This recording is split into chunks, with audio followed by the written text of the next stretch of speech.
ದರ್ಶನ್ ರಾಜಕೀಯಕ್ಕೆ ಎಂಟ್ರಿ ಕೊಡ್ತಾರಾ ಎನ್ನುವಂತಹ ಒಂದು ಪ್ರಶ್ನೆ ಮೂಡ್ತಾ ಇದೆ. ರಾಜಕೀಯ ಒಂದು ಶಕ್ತಿ ಇದ್ದರೆ ದರ್ಶನ್ಗೆ ಎಲ್ಲ ಒಂದು ಏನಿದೆ ಕಷ್ಟಗಳು ಇಲ್ಲ ಎಲ್ಲದಕ್ಕೂ ಕೂಡ ಅನುಕೂಲ ಆಗುತ್ತಾ ಅನ್ನುವಂತಹ ವಿಚಾರ. ದರ್ಶನ್ ರಾಜಕೀಯಕ್ಕೆ ಎಂಟ್ರಿ ಕೊಡ್ತಾರಾ ಎನ್ನುವಂತಹ ಒಂದು ಪ್ರಶ್ನೆ ಮೂಡ್ತಾ ಇದೆ.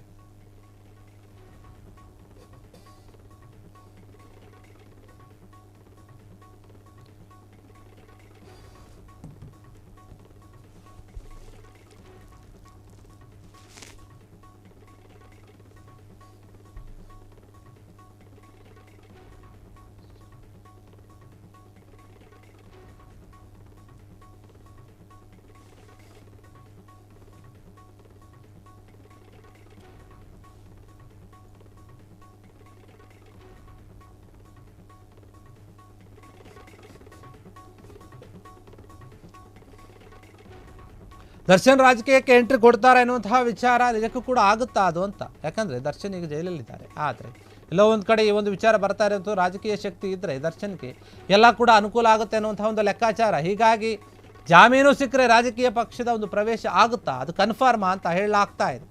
ಹಾಗಾದರೆ ಯಾವ ಪಕ್ಷಕ್ಕೆ ದರ್ಶನ್ ಹೋಗ್ತಾರೆ? ಕಾಂಗ್ರೆಸ್ಸೋ BJPನೋ JDSೋ ಗೊತ್ತಿಲ್ಲ. ಕುತೂಹಲ ಕೆರಳಿಸ್ತಾ ಇದೆ ದರ್ಶನ್ ರಾಜಕೀಯದ ಒಂದು ಚರ್ಚೆ ವಿಚಾರ. ನಿಜಕ್ಕೂ ಕೂಡ ಹೊರಗಡೆ ಬಂದರೆ ಹೋಗ್ತಾರೆ ರಾಜಕೀಯಕ್ಕೆ ಅಂತ. ಆದರೆ ನಮ್ಮ ಬಾಸ್ ರಾಜಕೀಯ ಪ್ರವೇಶ ಮಾಡಲ್ಲ ಅಂತ ಹೇಳ್ತಾ ಇದ್ದಾರೆ ದರ್ಶನ್ ಫ್ಯಾನ್ಸ್ಗಳೆಲ್ಲರೂ ಕೂಡ. ದರ್ಶನ್ ಅವರು ರಾಜಕೀಯಕ್ಕೆ ಬರ್ತಾರೆ ಅನ್ನುವಂತಹ ವಿಚಾರ ಇದೆ. ಬಂದರೆ ಯಾವ ಪಕ್ಷಕ್ಕೆ ಬರಬಹುದು? ಕರ್ನಾಟಕದಲ್ಲಿರುವಂತಹ 3 ಪಕ್ಷಗಳ ಪೈಕಿ ಕಾಂಗ್ರೆಸ್ಸೋ BJPನೋ JDSೋ ಅಥವಾ ಸ್ವತಂತ್ರವಾಗಿ ಇರ್ತಾರೋ ಗೊತ್ತಿಲ್ಲ. ಆದರೆ ಸದ್ಯಕ್ಕೆ ಈ ಒಂದು ವಿಚಾರವಂತೂ ಕುತೂಹಲ ಮೂಡಿಸ್ತಾ ಇದೆ. ದರ್ಶನ್ ಅವರಿಗೆ ಏನಾದರೂ ಒಂದು ಕಡೆ ಜಾಮೀನು ಸಿಕ್ಕರೆ ಅವರು ಹೊರಗಡೆ ಬಂದರೆ ರಾಜಕೀಯ ಪಕ್ಷವನ್ನು ಸೇರ್ತಾರಾ ಅನ್ನುವಂಥ ಒಂದು ಮಾತಿದೆ. ಯಾಕೆಂದರೆ ಈಗಿರುವಂತಹ ಅವ್ರಿಗೊಂದು ಕಷ್ಟಗಳನ್ನು ಗಮನಿಸಿದಾಗ ಎಲ್ಲೋ ಒಂದು ಕಡೆ ಅವರಿಗೆ ರಾಜಕೀಯ ಪ್ರಭಾವದಿಂದ ಆ ರೀತಿಯಾಗಿ ಆಗ್ತಿದೆಯಾ ಅನ್ನುವಂಥ ಅನುಮಾನ ಇದೆ ಈಗಲೂ ಕೂಡ ಅವರ ಒಂದು ಫ್ಯಾನ್ಸ್ಗಳಲ್ಲಿ. ಹೀಗಿರುವಾಗ ಅವರೇ ರಾಜಕೀಯಕ್ಕೆ ಬಂದರೆ ಅವರಿಗೆ ರಾಜಕೀಯದ ಒಂದು ಬೆಂಬಲ ಸಿಗುತ್ತೆ. ಅವರಿಗೆ ಮುಂದಿನ ದಿನಗಳಲ್ಲಿ ಯಾವುದೇ ರೀತಿಯ ಕಷ್ಟಗಳು ಬರಲ್ಲ ಅನ್ನುವಂಥ ಒಂದು ಲೆಕ್ಕಾಚಾರ ಕೂಡ ಇರ್ಬೋದು. ಹೀಗಾಗಿ ನಟ ದರ್ಶನ್ ರಾಜಕೀಯಕ್ಕೆ ಎಂಟ್ರಿ ಕೊಡ್ತಾರಾ ಎನ್ನುವಂಥ ಒಂದು ವಿಚಾರ ಏನಿದೆ ನಿಜಕ್ಕೂ ಕೂಡ ಸಾಕಷ್ಟು ಅನುಮಾನಗಳನ್ನು ಚರ್ಚೆಗಳನ್ನು ಹುಟ್ಟುಹಾಕಿದೆ. ರಾಜಕೀಯ ಶಕ್ತಿ ಇದ್ದರೆ ಸಾಕು, ಯಾರು ಏನು ಮಾಡಿದ್ರು ಮಾಡ್ಬೋದು ಅನ್ನೋವಂಥ ಒಂದು ವಿಚಾರ ಇದೆ, ಅಂದರೆ ಆಲೋಚನೆ ಇದೆ. ಹೀಗಾಗಿ ಜಾಮೀನು ಸಿಕ್ಕ ತಕ್ಷಣ ರಾಜಕೀಯಕ್ಕೆ ಎಂಟ್ರಿಯನ್ನು ಕೊಡ್ತಾರಾ ಎನ್ನುವಂತಹ ಮಾತು ಕೇಳಿ ಬರ್ತಾ ಇದೆ. ಹಾಗಾದರೆ ದರ್ಶನ್ ಯಾವ ಪಕ್ಷಕ್ಕೆ ಸೇರ್ತಾರೆ ಅಂತ ಎಲ್ಲರೂ ಕೂಡ ಕಾಯ್ತಾ ಇದ್ದಾರೆ. ಈಗಲೂ ಕೂಡ ಇರುವಂತಹ 3 ಪಕ್ಷಗಳಲ್ಲಿ ದರ್ಶನ್ ಹೋಗೋದು ಯಾವ ಪಕ್ಷಕ್ಕೆ?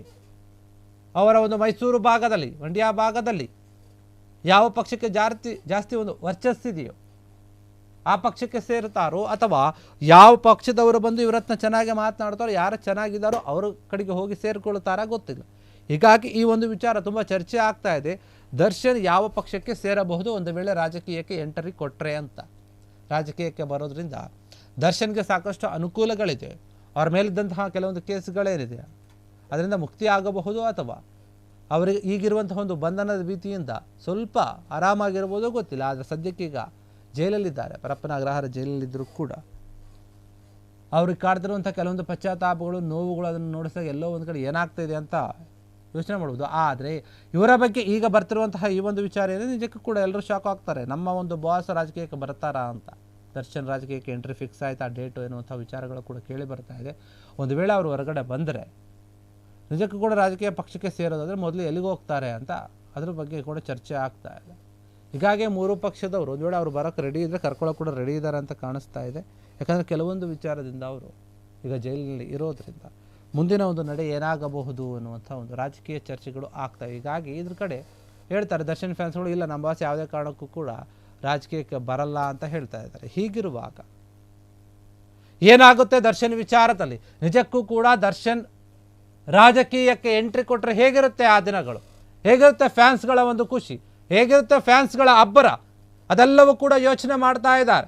ಒಂದು ವೇಳೆ ನಿಜಕ್ಕೂ ಬಂದಿದ್ದೇ ಆದರೆ ಅವರ ಎದುರು ನಿಂತುಕೊಂಡವರಿಗೆ ಯಾರಿಗೆ ಆದರೂ ಸೋಲೆ ಎನ್ನುವಂತಹ ಒಂದು ಮಾತು ಕೇಳಿ ಬರ್ತಾ ಇದೆ. ಹೀಗಿರುವಾಗ ಇಂತಹ ಒಂದು ಕ್ರೇಜನ್ನು ಹೊಂದಿರುವಂತಹ ನಟ ಈಗ ಆರೋಪಿಯಾಗಿ ಒಳಗಿರ್ಬೋದು. ಆದರೆ ಅವರು ಆರೋಪಿಯಾಗಿದ್ದರು, ಒಳಗಡೆ ಇದ್ದರು, ಹೊರಗಡೆ ಇದ್ದರು, ಅವರ ಫ್ಯಾನ್ಸ್ಗಳು ನಿಜವಾದಂಥವ್ರು ಯಾರಿದ್ದಾರೆ ಅವರು ಯಾವತ್ತೂ ಕೂಡ ಇವ್ರನ್ನ ಬಿಟ್ಟುಕೊಟ್ಟಿಲ್ಲ. ಇಷ್ಟೆಲ್ಲ ಘಟನೆ ನಡೀತಾ ಇದ್ರು, ಆರೋಪಗಳು ಕೇಳಿ ಬರ್ತಾ ಇದ್ರು, ಒಂದಾದ ನಂತರ ಒಂದಿರು ಜಾಮೀನುಗಳು ರದ್ದಾಗ್ತಾ ಇದ್ರು, ಅವರು ಒಳಗಡೆ ಇದ್ದು ಕಣ್ಣೀರು ಇಡ್ತಾ ಇದ್ರು ಕೂಡ ಅವರ ಫ್ಯಾನ್ಸ್ಗಳು ಮಾತ್ರ ಎಲ್ಲೂ ಕೂಡ ಅವರನ್ನು ಇದುವರೆಗೂ ಬಿಟ್ಟುಕೊಟ್ಟಿಲ್ಲ. ಅದೇನೇ ಆಗಲಿ, ನಾವು ಮೊದಲಿಂದ ಅವರ ಫ್ಯಾನ್ಸ್, ಕೊನೆಯವರೆಗೂ ಕೂಡ ಅವರ ಫ್ಯಾನ್ಸ್ ಅಂತ ಹೇಳ್ತಾ ಇದ್ದಾರೆ. ಆ ರೀತಿಯಾದಂಥ ಒಂದು ಮನಸ್ಥಿತಿಗೆ ಬಂದಿದ್ದಾರೆ. ಕಷ್ಟ ಬಂದಾಗ ಕೈ ಬಿಟ್ಟು ಹೋಗೋದು ನಮ್ಮ ಗುಣ ಅಲ್ಲ, ನಾವು ಆ ಥರದ ಒಂದು ಹೀರೋನ ಅಭಿಮಾನಿ ಅಲ್ಲ ಅನ್ನುವಂತಹ ರೀತಿಯಲ್ಲಿ ಅವರ ಅಭಿಮಾನಿಗಳು ಕೂಡ ಮಾತನಾಡ್ತಾ ಇರುವಂಥದ್ದು. ಕ್ಷಣ ಕ್ಷಣದ ಸುದ್ದಿಗಳಿಗಾಗಿ ಫ್ರೀಡಂ ಟಿವಿ ಸಬ್ಸ್ಕ್ರೈಬ್ ಮಾಡಿ, ಲೈಕ್ ಮಾಡಿ ಹಾಗೂ ಫಾಲೋ ಮಾಡಿ. ಹೊಸ ಸುದ್ದಿಗಳ ನೋಟಿಫಿಕೇಶನ್ಗಾಗಿ ಬೆಲ್ ಐಕಾನ್ ಮೇಲೆ ಕ್ಲಿಕ್ ಮಾಡಿ.